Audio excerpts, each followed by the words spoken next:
Assalamualaikum warahmatullahi wabarakatuh. Alhamdulillahirabbil alamin. Allahumma shalli ala sayyidina Muhammad wa ala alihi wa sahbihi ajmain, amma ba'du.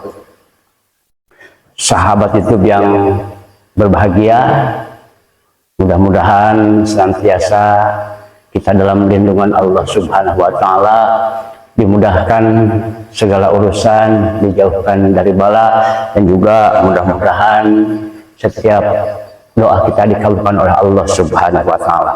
Sahabat YouTube, perkenalkan saya admin MTF TV, di mana MTF TV menayangkan video-video ceramah dari beberapa dai terkemuka di Indonesia. Harapannya adalah tentunya memberikan edukasi atau pembelajaran bagi kita semua, dan juga dari beberapa penceramah yang ada di MTF TV, tentunya dari sudut pandang penyampaian, keilmuan dan lain sebagainya tentunya tidak sama, tetapi itulah yang patut kita pikirkan sehingga menjadi pelajaran.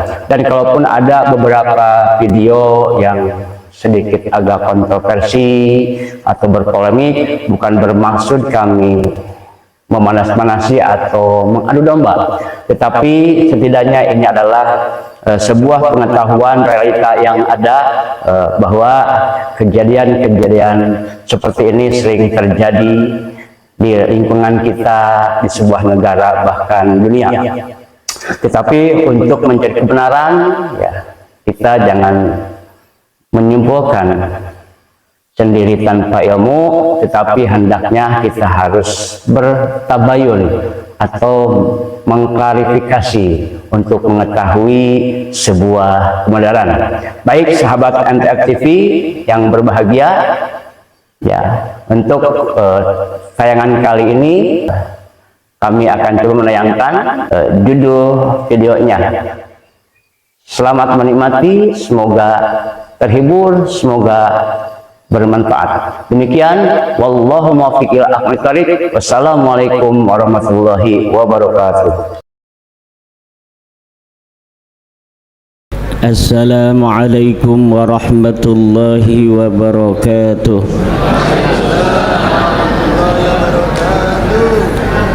Hamdan lillah, salatan wassalaman ala rasulillah, amma ba'du. Maka yang saya hormati orang tua kita bersama, Kiai Haji Nur Hadi Al-Hafidh, Rais Surya PWNU Provinsi Bali. Yang saya hormati orang tua kita bersama, Kiai Haji Syamsul Hadi, Wakil Ketua Tanfidhiyah PWNU Provinsi Bali. Kebanggaan kita bersama, Ketua PCNU Denpasar, orang tua kita bersama, Kiai Haji Muhammad Suryadi Al-Kediri Al-Bali.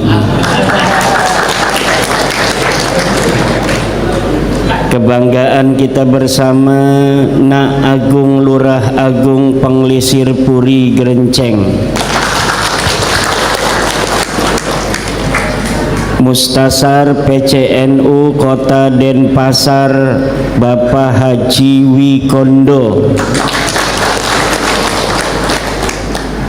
Kiai Haji Ahmad Jayadi Fawaid, Mustasar PCNU Kota Denpasar, dan seluruh pengurus PCNU Denpasar yang hari ini hadir, para pengurus muslimat PCNU Denpasar, para pengurus PCNU Denpasar, MWCNU Denpasar, para ketua-ketua lembaga, ketua-ketua Banom, juga PWI Provinsi Bali dan PWI Denpasar.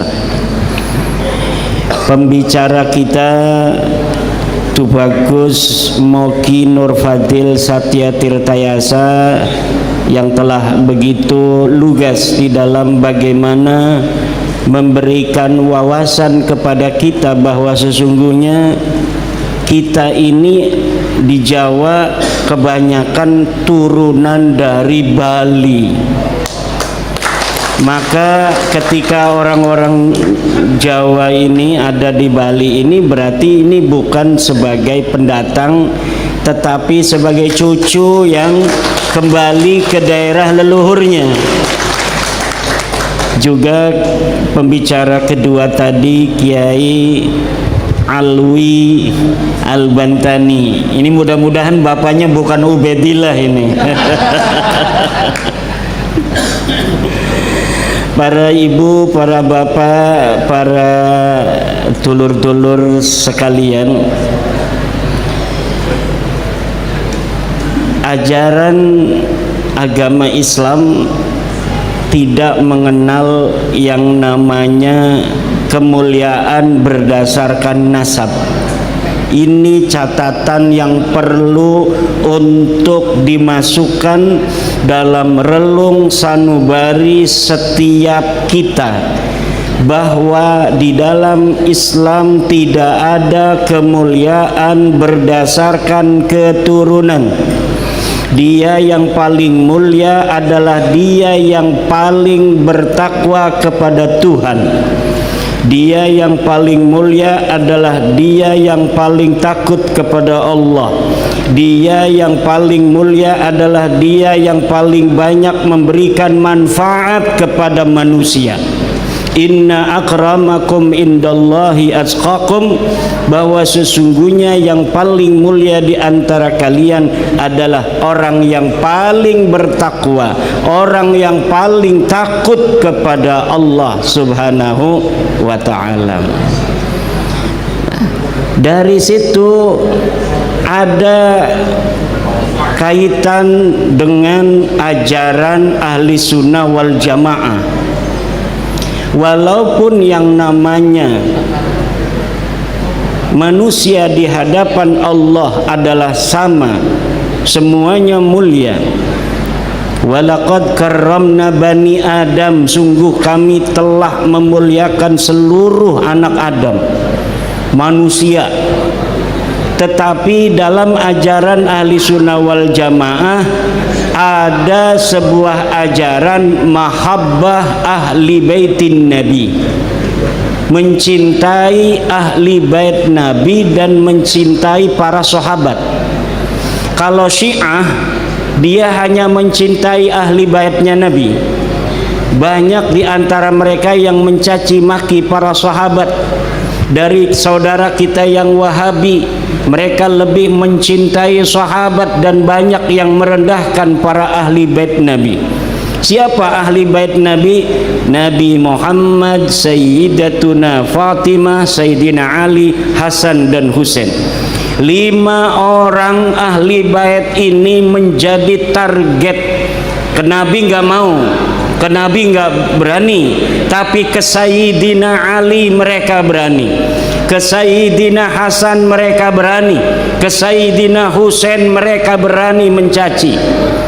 Kemudian dari golongan Syiah, kepada sahabat Abu Bakar mereka mencaci, kepada sahabat Umar mereka mencaci, kepada sahabat Utsman mereka mencaci, kepada Ummul Mukminin Siti Aisyah mereka mencaci.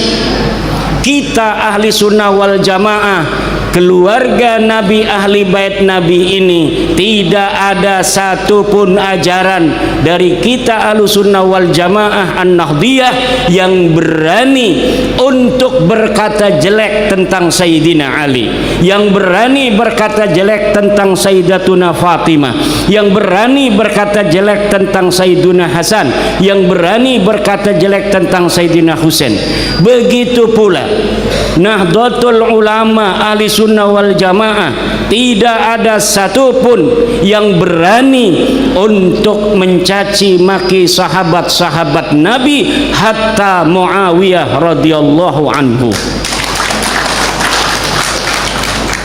Sayyiduna Muawiyah berbeda politik dengan Sayyiduna Ali karramallahu wajhah, tapi kita ajarannya wa ma jara bainas sahabi naskutu, apa saja yang masa lalu dalam sejarah terjadi antara para sahabat-sahabat Nabi, antara Muawiyah dan Sayyiduna Ali, antara Imam Hasan dan Muawiyah, antara Husain dan Yazid bin Muawiyah, semuanya kita tidak berani menyalahkan. Kenapa? Ini adalah adab dari ahlu sunnah wal jamaah. Dan kemudian ajaran yang kedua adalah, walaupun tidak ada dalilnya untuk mencintai keturunan ahli bait. Kalau ahli bait, keturunan mencintai ahli bait ada dalilnya. Wa ma as'alukum alaihi ajra illal mawaddata fil qurba. Salah satu tafsirannya adalah Ali, Hasan, Husain, Fatimah. Jangan sampai berani membenci ahli bait ini. Keturunan tidak ada dalilnya. Tapi walaupun tidak ada dalilnya mencintai keturunan ahli bait, dalam tradisi ahli sunnah wal jamaah Asy'ariyah ada sebuah klausul postulat, wa nuhibbu ahla baiti Rasulillah wa dzurriyyatahu ila yaumil qiyamah. Wa kadzalika nuhibbu jami'a ashabin nabiyyi sallallahu alaihi wa alihi wasallam. Inilah bedanya kita antara Syiah, Wahabi, di tengah-tengah NU. Syiah, Wahabi, di tengah-tengah NU. Kalau Syiah sedang ngalem-ngalem kita, jangan percaya. Itu pasti digunakan untuk nyerang Wahabi. Kalau Wahabi lagi ngalem-ngalem kita, jangan percaya, pasti itu digunakan untuk nyerang Syiah.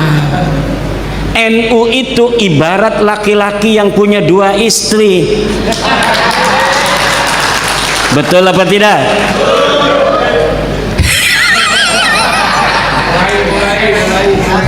Di sini panas, di sini panas. Man lahu zaujatani kana baina naraini.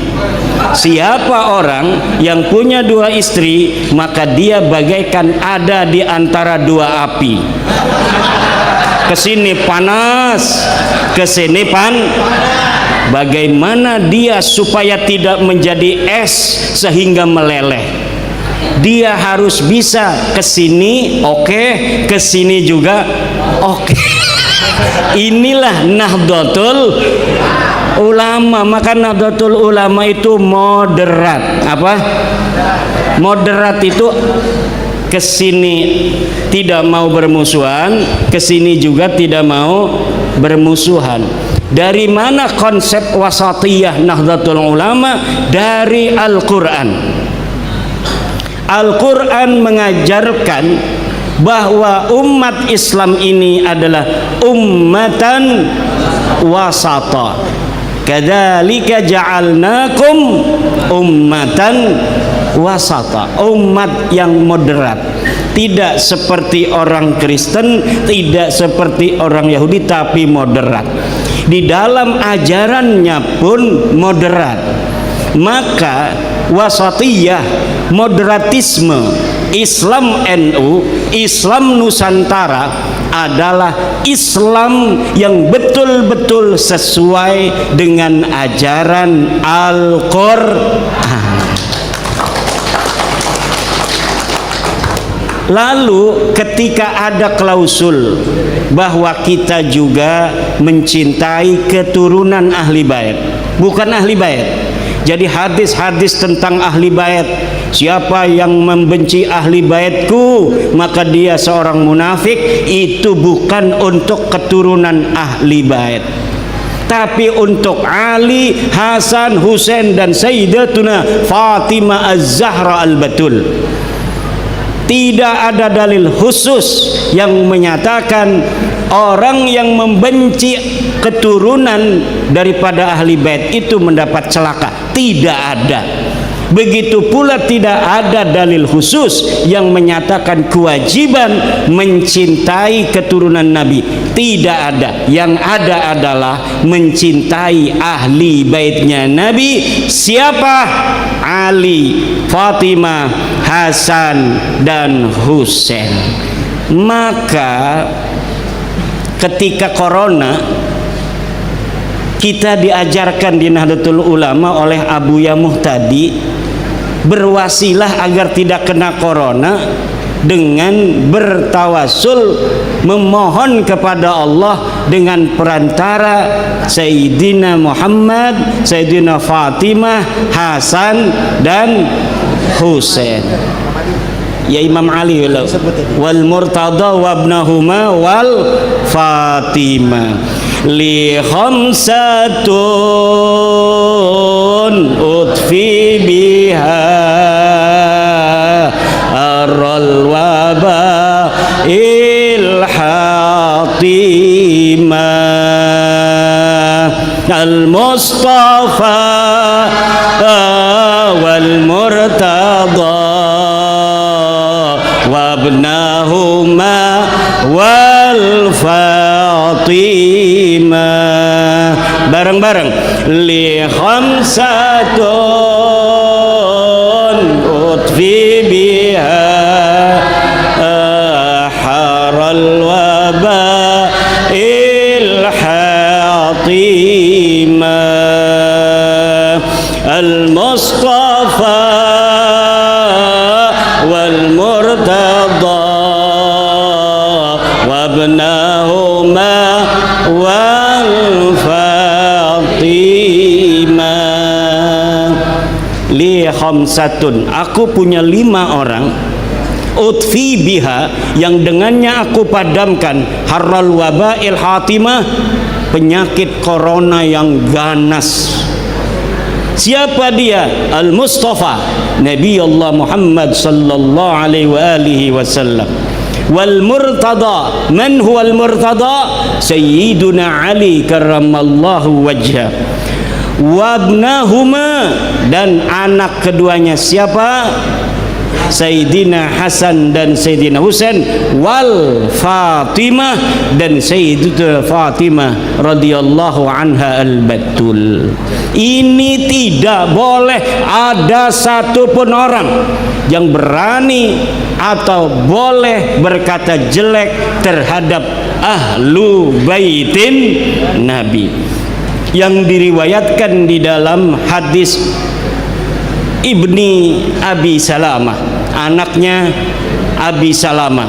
Abi Salamah nanti wafat, nanti istrinya dinikah oleh Rasulullah, namanya Ummu Salamah. Dia punya anak, anaknya yang meriwayatkan hadis bahwa ketika Rasulullah gilir ke rumah ibuku, Rasulullah panggil Fatimah, Rasulullah panggil Hasan, Rasulullah panggil Husain, Rasulullah panggil Ali, kemudian ditaruh Sayyidina Hasan, Sayyidina Husain, Sayyidina Fatimah di depannya, Sayyidina Ali ditaruh di belakangnya, kemudian ditutupi dengan sorban. Kemudian Rasulullah berkata, haulai ahlu baiti adhib anhumur rijsa wa tahhirhum tathira.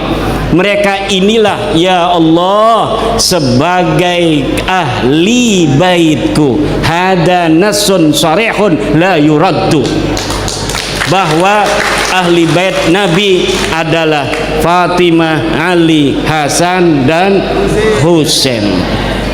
Nah, kemudian keturunannya yang asli, ya, ini turunan asli. Keturunan asli itu masuk ahli baitnya hanya fi babiz zakati wa babid du'a. Dalam bab zakat masuk. Siapa orang yang mengaku keturunan Sayyidina Muhammad SAW hari ini, la yudfa'u lahumuz zakat, tidak boleh dikasih zakat. Wa du'a, dan masuk pada bab doa. Allahumma sholli ala Sayyidina Muhammadin wa ala alihi. Alihi ini wa fi riwayatin Allahumma sholli ala Sayyidina Muhammadin wa azwajihi wa dzurriyyatihi. Ada hadisnya. Maka dzurriyyah masuk ke dalam ahli fi babid du'ai, la fi babil fadailil lati waradat fil ahadis. Tidak masuk. Tetapi walau tidak masuk, dalam ahli sunnah wal jamaah kita dianjurkan. Dianjurkan itu berarti tidak ada dalil khusus sebenarnya. Dianjurkan kita mencintai keturunan. Nah, kalau dianjurkan berarti ada yata'allaqu hadan nasabus syarif bi al-aqidah. Karena masuknya cinta kepada ahli bait itu bukan bab fikih, adanya di bab akidah. Coba lihat akidah at-tahawiyah ahli sunnah wal jamaah, itu adanya di situ. Kalau berkaitan dengan masalah akidah begitu, berarti kita harus adakan verifikasi. Setiap orang yang mengaku sebagai turunan Nabi, ya namanya mengaku, boleh-boleh saja namanya mengaku. Mengaku itu adalah information, al-khabar. Al-khabaru mahtamala sidqa wal kadhiba. Berita itu bisa benar, bisa salah. Kalau berita itu bisa benar, bisa salah, bagaimana cara kita memverifikasinya? Ya, kita lihat data-datanya. Datanya sahih apa tidak? Datanya valid apa tidak? Apabila kita belum menelitinya, maka al-aslu fin nasabi as-sihhah. Asal dari nasab itu adalah sahih. Illa idza waradatil illatul qadihah, kecuali telah datang elat yang mencederai. Nah, ini nasabnya Ba'lawi yang sedang kita bahas, itu sudah waradatil illah. Sudah ada 4 ilat yang membatalkan dia. Satu, dari sisi ilmu nasab tidak dicatat oleh ahli nasab. Mereka mengaku keturunan nabinya dari Ahmad bin Isa. Ahmad bin Isa di dalam waktu hidupnya tidak ada namanya. Dalam silsilatil alawiyah tidak dicatat, tetapi di abad kelima dicatat. Nah, ketika di abad kelima ini dicatat, anaknya pun dicatat. Berapa anaknya? Anaknya 3 yang berketurunan. Yang pertama Muhammad, Ali, dan Husain. Tidak ada nama Ubaid, Ubaidillah, atau Abdullah. Sampai abad ke-6, ke-7, ke-8 tidak ada kitab nasab yang menyatakan yang namanya Sayyidina Ahmad bin Isa punya anak namanya Ubaid. Lalu Ba'lawi ini di abad 9, leluhurnya Habib-Habib ini namanya Ali bin Abu Bakar As-Sakron, bikin kitab nih kayak Kiai Alawi, bikin catatan. Saya keturunan Nabi, nama saya Ali bin Abu Bakar bin Muhammad Mauladawilah bin Ali Al-Ghayyur bin Ali Sahibud Darak bin Muhammad Faqih Muqaddam bin Ali bin Muhammad Sahib Mirbat bin Alwi bin Ali dulu ya, Muhammad Sahib Murbat bin Ali Kuali Kosam bin Alwi bin Muhammad bin Alwi bin Ubaid bin Ahmad bin Isa. Nah, ini nasabun batilun mardudun maudu'un munqati'un. la yasihhu al-ihtijaju bihi. Tidak bisa. Kenapa? Lah orang kitab banyak begitu, kitab nasab sama sekali nggak ada yang menulis.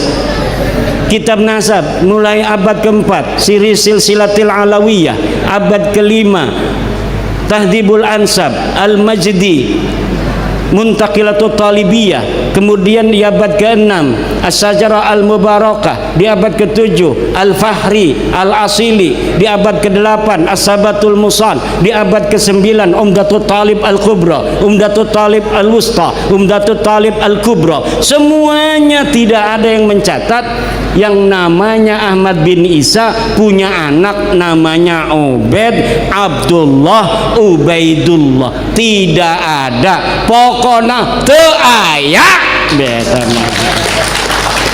Cek orang Bandung nama. Teu aya iku orono. Orono. Ya kalau nggak ada ya gimana lagi? Mulai adanya sejak abad 9 mereka mengaku. Lalu banyak nih kitab-kitab karena dia ulama besar, Pak. Jadi Ali As-Sakron ini kiai memang. Dia punya bapak kiai juga. Bapaknya punya murid-murid. Dari mulai bapaknya ini bikin kitab sesuai dengan apa namanya itu penjelasan dari gurunya, namanya Abdurrahman Segaf. Abdurrahman As-Segaf punya anak Abu Bakar. Ini Abdurrahmannya kiai, ulama. Kemudian Abu Bakarnya kiai, cucunya kiai. Ini punya murid, ini punya murid, ini punya murid. Semuanya punya murid yang kemudian mempopulerkan nasab ini. Semuanya di abad ke-9. Sampai sekarang surah wal istifadah populer. Sampai ratusan kitab, Pak.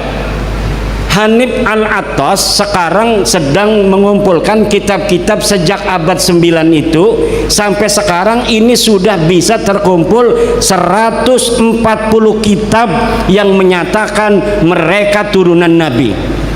Kata saya, coba sini satu aja yang kitab nasab abad ke-8, diem aja. Abad 7 makin diam. Abad 6 mana? Makin diam. Abad 5 mana? Makin diam. Apalagi abad 4, abad di mana Ahmad bin Isa ini wafat. Ahmad bin Isa ini wafat 345 Hijriah. Sudah 1000 tahun lebih. Tapi 550 tahun sejak wafatnya baru ada orang ngaku-ngaku keturunannya. Kalau tadi misalnya saya mengaku Udayana, itu bisa diverifikasi di dalam setiap masa. Betul tidak yang namanya Airlangga itu turunan daripada Prabu Udayana? Betul tidak Ken Arok Singosari keturunan dari Airlangga? Betul tidak Prabu Hayam Wuruk keturunan dari Ken Arok? Itu semuanya ada datanya, Pak. Betul tidak kerajaan Demak keturunan Majapahit? Betul tidak kerajaan Cirebon keturunan Demak? Betul tidak kerajaan Banten turunan Demak? Itu diverifikasi. Kalau terbukti sah, berarti waktu di Denpasar di rumahnya Yai Suryadi ketika Tubagus Mogi mengatakan bahwa dia darah Bali soheh. Kalau dicari manuskripnya ternyata ini bohong, ternyata yang namanya Airlangga itu hanya anak tiri daripada keturunan Udayana, maka nasab ini disebut nasabun batilun mauduun mardudun munqatiun. Begitu. Silakan antara yang mulia anak agung dengan saya dites DNA. Kalau beda agama takdir tuh mah. Tapi persaudaraan satu darah tidak bisa dipisahkan. Saya berani jamin ada kesamaan kakek bersama di atasnya dengan saya. Lihat gantengnya aja sama. Ada family matching itu di situ. Nih, orang Kediri. Saya tanya dari mana? Dari Kediri. Yai Suryadi masih ngomong dari Kediri aja, padahal dia ada darah Balinya. Udah sih jangan ngomong-ngomong Kediri lagi, orang Bali gitu. Lah orang turunan Udayana masih ngomong-ngomong dari Kediri, dapat duitnya dari Bali. Maka saya sudah ngomong sama Tuh Bagus Mogi, nanti kita akan berusaha mengumpulkan data-data dari arsip nasional. Kita akan bikin nasab Nusantara. Dari mulai Aceh sampai Papua, kita akan cari family matching dari sisi ilmu DNA, kita akan cari family matching dari ilmu nasab. Di mana kakek-kakek kita bersama? Kenapa? Agar persatuan Indonesia bukan hanya perjanjian di atas undang-undang dasar, tapi juga persatuan di atas sesama darah bangsa Indonesia. Suku boleh berbeda, agama boleh berbeda, tapi kita memiliki luhur yang sama, leluhur Nusantara. Ini yang akan kita lakukan masa depan. Kenapa? Menghadapi bagaimana sekarang ada upaya-upaya orang bukan orang Nusantara ingin menguasai Nusantara dengan membelokkan sejarah-sejarah Nusantara. Perjuangan-perjuangan orang-orang Nusantara diklaim sebagai perjuangan dia. Penyebaran nilai-nilai moral bangsa Indonesia diklaim oleh mereka.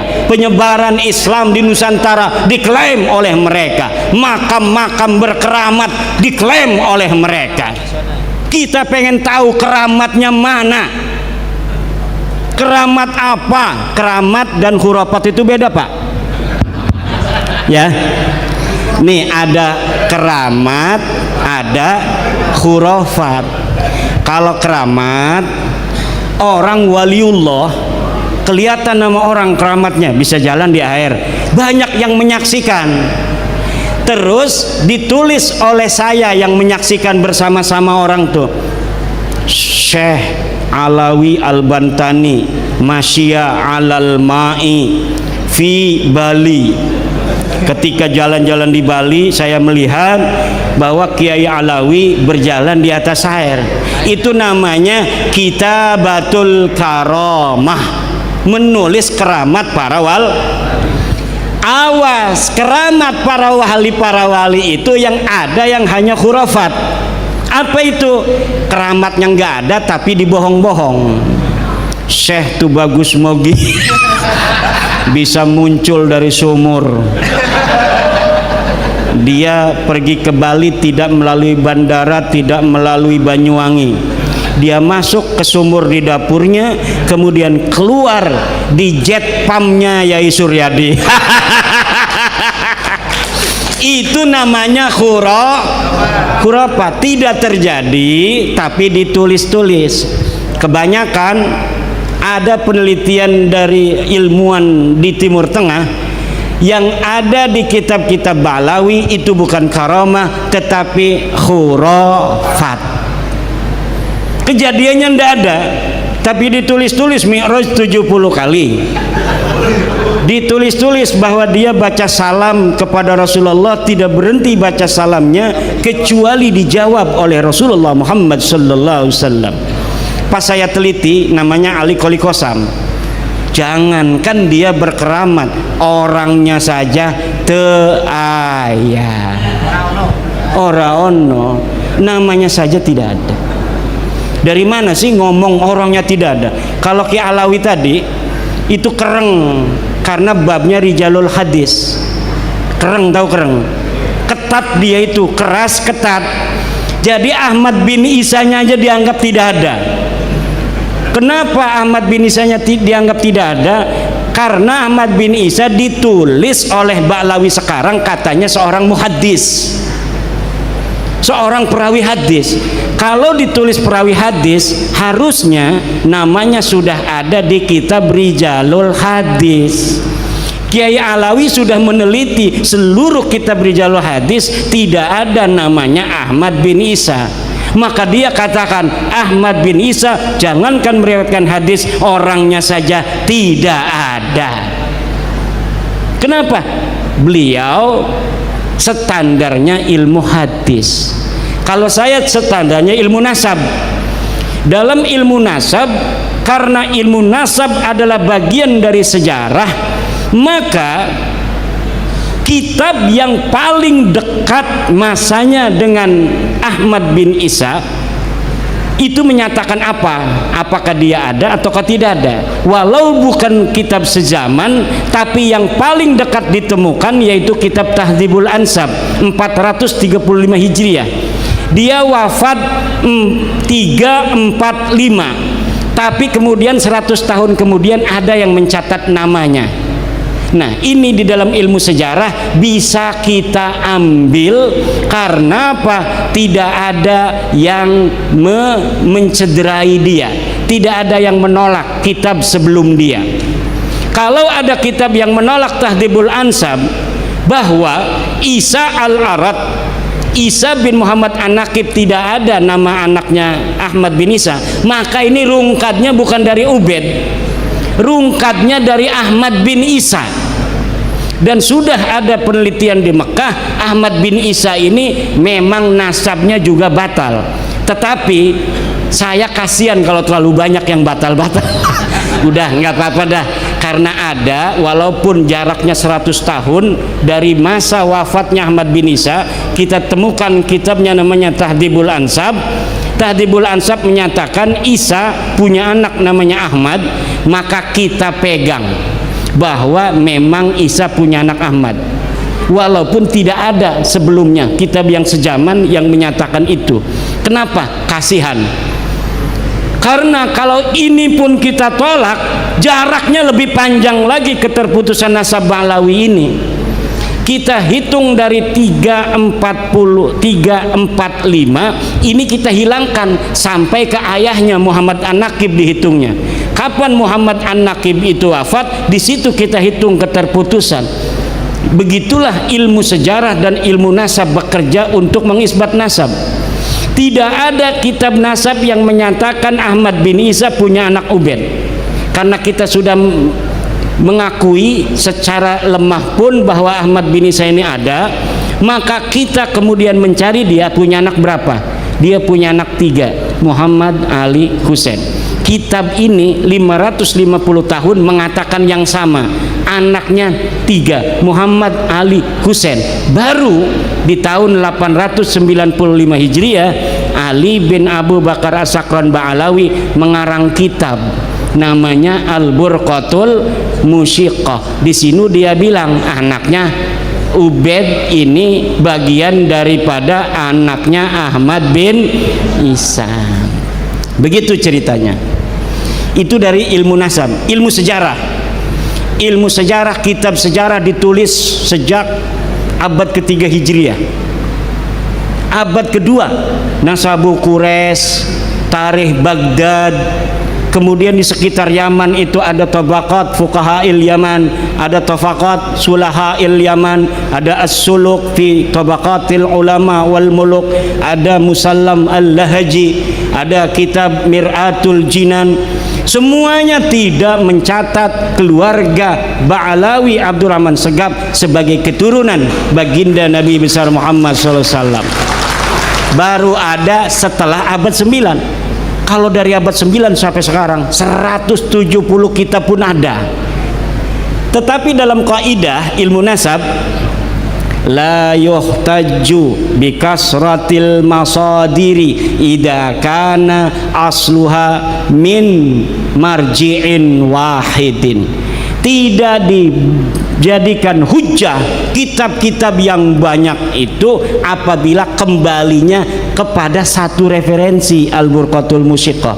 Jadi banyaknya kitab kemudian yang menyebutkan itu tidak bisa digunakan sebagai dalil bahwa nasab mereka sahih. Tidak bisa. Apalagi bukan kitab nasab. Sedangkan tidak ada kitab nasab di abad 9 sampai bawah yang mencatat nama mereka. Yang ada itu kitab Tuhfatut Talib di abad 10. Kitab Tuhfatut Thalib baru mencatat nama Alwi, Sohib Mirbat, Khali Qasam, Mupaki Muqaddam, baru dicatat di abad 10 kitab nasabnya. Kalau bukan kitab nasab, Al-Burqatul Musiqah, itu kitab tasawuf, itu di abad ke-9 Hijriah. Makanya Kiai Nur Ihya itu kereng juga. Kereng itu artinya pelit. Dia itu mengatakan putusnya 651 tahun. Kenapa?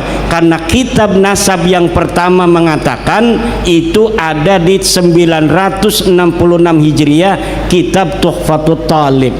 Dihitung dari 345 Hijriah sampai ke 996 itu 651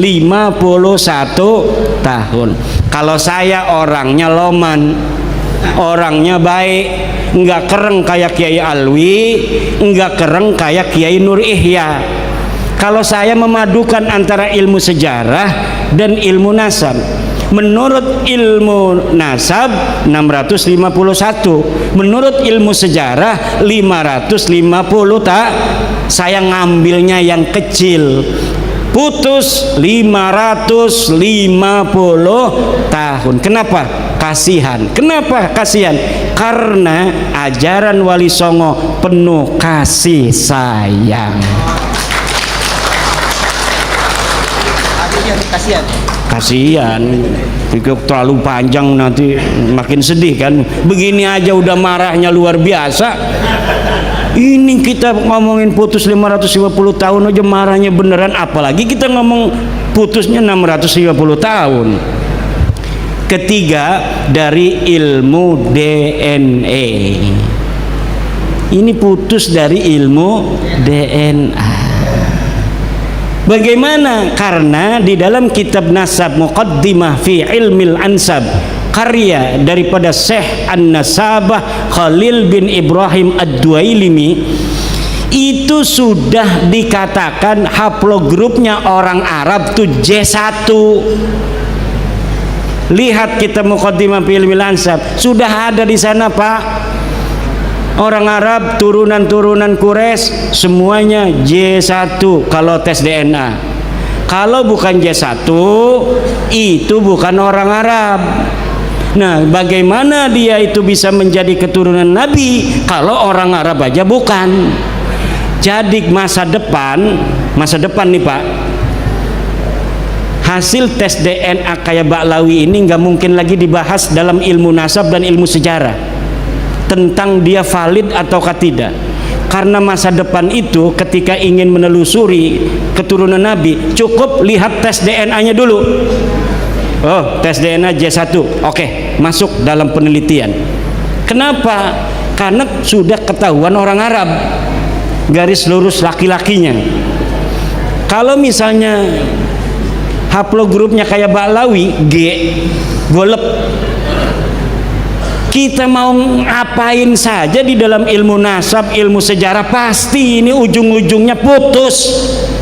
Kenapa? Tidak ada kakek bersama antara Ba'lawi dan Nabi Muhammad selama 45.000 tahun dalam ilmu DNA. Kita ini punya kakek bersama. Saya Ki Alawi mengaku sama-sama keturunan Sunan Gunung Jati, pakai mengaku. Itu bisa dibuktikan nanti dari tes DNA.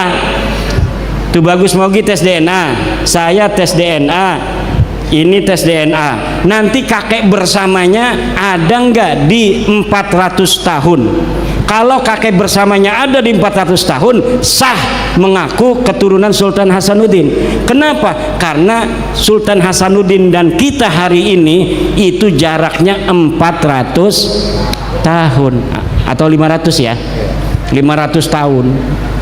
Kalau misalnya pas tes DNA Abdi ya jeung Ki Alawi pas di tes DNA kakek bersamanya 50.000 tahun, nggak mungkin ini keturunan daripada kami ini. Salah satunya pasti ada yang salah dari keturunan Sultan Hasanuddin. Kenapa? Sultan Hasanuddin ada kakek bersama yaitu 500 tahun. Itu cara bekerja ilmu DNA. pakai dalil haram, makruh, sesat, kafir, ndak bisa. Masa depan akan ditertawakan oleh peradaban. Daripada nanti malu, lebih baik sekarang yang rapih mundur pelan-pelan. Daripada masa depan malu, lebih baik sekarang mundur pelan-pelan. Udah biarin aja itu Ki Imad Dajjal. Kamu mau percaya mau enggak dengan nasab kami, silahkan dah. Udah begitu aja udah. Karena kalau enggak begitu, semakin dia itu, saya mau kemana nggak boleh, saya mau kemana, saya makin terkenal. Makin terkenal, makin banyak yang pengen. Ini udah undangan ceramah ke Kalimantan kemarin dari Malaysia, numpuk sekarang. Bikin sibuk saya juga ini. Ini yang angkat saya Baklawi. Semakin dia tidak percaya, semakin orang banyak percaya. Semakin dia punya buat-buat dalil-dalil palsu, manuskrip-manuskrip palsu, semakin orang cerdas-cerdas baca. Coba baca kitab buku Keabsahan Nasab Balawi itu. Dia ngomong tidak ada dalil kitab sejaman, tapi dia bikin manuskrip palsu. Saya sudah tulis manuskrip palsu Baklawi versi Rumel Abbas, bisa di-download. Bagaimana kepalsuannya itu? Dia bikin kitab tahun 1960. Seorang Baklawi bikin kitab tahun 1960, tapi ditulisnya di situ dibikin tahun 640 Hijriah. Dari mana eta Ki Imad nyaho bae cina eta palsu? Dari berbagai macam literatur tentang orang yang disebutkan itu. Pengarangnya katanya namanya Sa'duddin Az-Zifari, 640 Hijriah, katanya murid Faqih Muqaddam. Bagaimana dia jadi murid Faqih Muqaddam sedangkan Faqih Muqaddam teu aya jelmana ge? Teu aya. Ini kita Nusantara, ngomong Bali oke, ngomong Sunda oke, ngomong Jawa kita mah bisa. Ki Alawi ora bisa ngomong Jawa. Ana ning Pulau Jawa ora bisa ngomong Jawa, usir iki wong ki. Kudu bisa ngomong Jawa. Ini ngomong Jawa nih kayak wong Jawa Osing. Jawa Osing, Jawa Banyumas, Tegal, Cirebon mirip karo Jawa ning Banten. Ning Banten iku Pak, ngomong Jawa 3 kabupaten yang paling banyak. Di kabupaten saya itu Tangerang, mayoritas Sunda, tapi ada 7 kabupaten yang bahasanya Jawa. Tapi Jawanya lucu. Dibawa ke Jawa Tengah, orang Jawa Tengah nggak ngerti. Lah saya ngomong Jawa, orang Jawa Tengah nggak ngerti. Ini sebenarnya siapa sih saya ini? Ngomong Sunda lama-lama nggak bisa saya. Ngomong Jawa, tapi ketika di Jawa Tengah, orang Jawa Tengah nggak ngerti juga bahasa Jawa saya. Katanya ada orang Maduranya, orang Madura ngomong saya nggak paham juga. Orang Bali ngomong, kalau lagi bahasa Indonesia saya paham. Orang Bali ngomong enak didengarnya kan, ada getar-getarannya itu. Logat Bali itu, logat Betawi. Indonesia ini beragam, dan Indonesia ini diciptakan dalam realitas keberagaman yang luar biasa. Kekayaan alamnya dan kekayaan budaya dan peradabannya tidak boleh dikuasai selain oleh putra-putri Nusantara. Nahdlatul Ulama sebagai ajaran Wali Songo, pelembagaan ajaran-ajaran Wali Songo di masa lalu, sekarang dipegang oleh Nahdlatul Ulama. Orang-orang NU ketemu dengan orang Kristen itu biasa-biasa aja. Orang NU ketemu dengan orang saudara dari Bali, dari Hindu, dari Buddha, ya seperti saudara aja. Saya punya teman namanya Selamat, orang Magelang. Dulu kuliah ilmu politik bareng. Saya mau berangkat haji kondangan Biasa kayak orang biasa aja. Nah, kenapa kita orang NU diajari tentang pluralisme, pluralitas sebagai sebuah keniscayaan bangsa Indonesia. Kita diajari toleransi, diajari saling asah, saling asih dan saling menyayangi. Jadi biasa. Coba orang Wahabi kalau misalnya duduk di sini orang Kristen, sini dengan saudara dari Konghucu, dia ngegeter-geter, saya masuk neraka ini, saya masuk neraka. Kayak neraka punya dia. Tapi orang NU itu Gus Dur, ya katanya siapa kira-kira yang masuk surga? Ya Romo Magnus Suseno juga diajak-ajak bercanda tentang akidah oleh Gus Dur. Kenapa? Karena klaim-klaim yang tentang sesuatu yang ada di dalam nanti terserah Tuhan, itu adalah hal yang gaib, yang kita meyakini inna akramakum indallahi atqakum wa inna dina indallahil Islam. Itu adalah ajaran kita. Siapa tahu teman-teman saudara kita juga punya ajaran begitu tentang agamanya. Nanti di sanalah Allah Subhanahu wa taala yang akan menjadi hakimnya. Nah, kalau misalnya orang Wahabi enggak, dia yang menghakimi di dunia ini. Ini neraka ini. Tahlil, kufur. Ini katanya ngaben ngebanten, ngasih sesajen tuh sama ini. Itu musyrik. Siapa itu yang di atas Gunung Merapi atau Gunung Semeru disepak sama Wahabi? Padahal kalau orang NU yang nemu itu langsung dimakan. Nah, Nahdlatul Ulama sebagai pelembagaan ajaran kasih sayang Wali Songo inilah yang menjadi perekat bangsa Indonesia ila yaumil qiyamah.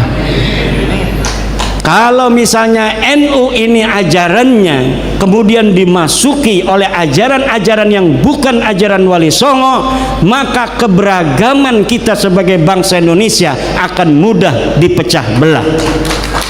Kita Indonesia besar, betul, tapi kita dipisahkan oleh lautan. Sumatera dipisahkan oleh lautan dengan Jawa. Sumatera dengan Kalimantan dipisahkan oleh lautan. Sulawesi dan Kalimantan dipisahkan oleh lautan. Maluku, begitu pula Papua, Bali dan Madura. Tetapi kita disatukan oleh kenusantaraan. Kita berikrar, kita beriktikad untuk menjaga tanah air Nusantara ini dalam keindonesiaan selama-lamanya ila yaumil qiyamah. Siapa kita? Siapa kita? Siapa kita? NKRI, Pancasila, Nusantara milik kita. Nusantara, Nusantara, Nusantara. Yang jadi raja anak Nusantara. Tidak boleh ada orang-orang yang bukan putra putri Nusantara menjadi raja di Nusantara ini. Setuju? Ya, caranya apa? Demokrasi ini adalah jalan yang dipilih oleh para the founding father bangsa Indonesia. Agar apa? Agar orang-orang yang bukan Indonesia, yang bukan Nusantara tidak bisa jadi raja di Indonesia. Sejelek-jeleknya anak Indonesia, ini misalnya gini nih, ada turunan Nusantara tuh boga duit.